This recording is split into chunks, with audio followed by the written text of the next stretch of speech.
নমস্কাৰ বন্ধু বান্ধৱীসকল মোৰ অন্য এটা ভিডিঅ'লৈ আপোনালোকক স্বাগতম জনাইছোঁ। এয়া আজি ওলাইছোঁ ঘৰলৈ মানে কি মই নিজৰ ঘৰলৈ আহিছিলোঁ। আজি 15 দিন মানে হ'ল আৰু মা আৰু মোৰ ভণ্টি শাহু মায়ে মিলি মোক আজি থ'বলৈ যায়। যিহেতু মোৰ ৱৰ্ক ফ্ৰম হোম হৈ আছে আৰু সেইবাবে মোবাইলটো হাতত লৈ 3টা যিহেতু বজা নাই লগ ইন কৰিয়ে মই গৈ আছোঁ আৰু যিহেতু ডিউটি 3টা বজাতে ছুটি হ'ব আৰু এয়া যিহেতু দেউতা আৰু এফালে ভাইটিয়ে ভিডিঅ' কৰি আছে আৰু আমাৰ বৰদেউতাৰ ল'ৰা দাদা আহি টুকটুকিখনত আমাক নিবৰ কাৰণে আহিছে। দাদাৰ টুকটুকিখনতে উঠি আমি ষ্টেচনলৈ বুলি ৰাওনা হ'লোঁ আৰু ষ্টেচনলৈ যিহেতু বেছি দেৰি নালাগে, ষ্টেচনলৈ 10 মিনিট 15 মিনিট লাগি আৰু ষ্টেচন পোৱাৰ আগে যিহেতু 3টা বাজি গৈছিলে মোৰ ডিউটিও ছুটি হৈ গৈছে। এয়া ষ্টেচন পাই গ'লোহি আৰু ষ্টেচনতে যিহেতু আমাৰ বৰদেউতাৰ 3 নম্বৰ বৰদেউতাৰ নাতি নেকি এইজনী লগ পালোঁ, মানে মোৰ ভতিজা দুজনী আৰু এই দুইজনী হৈছে লগ পাইছোঁ আৰু দুইজনীয়ে তিনিচুকীয়ালৈ যাবলৈ ওলাইছে। তিনিচুকীয়া হেনো মামাকৰ ঘৰলৈ যায়। চ' লগ পালোঁ আৰু আমি যিহেতু গম পালোঁ আজি বোলে 2:30 বজাতহে ট্ৰেইনখন লিডুলৈ গৈছে। যিহেতু আমি মাৰ্ঘেৰিটাৰ পৰা যাম ফৰকাটিং। একো নহয়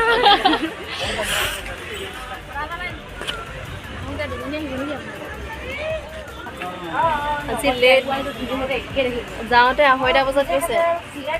একেবাৰে ইঞ্জিনৰ ওচৰৰ ফাৰ্ষ্ট চপাটোতে আমি উঠিছোঁ। চাব পাৰে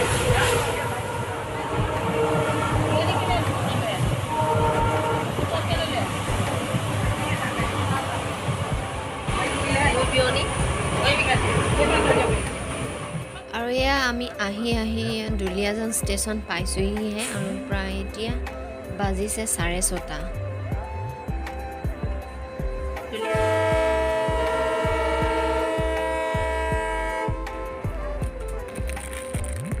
আজি আমাৰ পাওঁতে চাগে 10:30 11টা বাজি যাব। তো ফাইনেলি আমি পাই গ'লোহি ফৰকাটিং ষ্টেচন আৰু মায়ে যিহেতু ট্ৰেইনখন ৰখিবই দিয়া নাই, একেবাৰে জোঁৱায়েকক দেখি একেবাৰে নামিবই লাগে। মানুহ উঠিছে যে নাই, মানুহৰ কাণহাৰ নাই।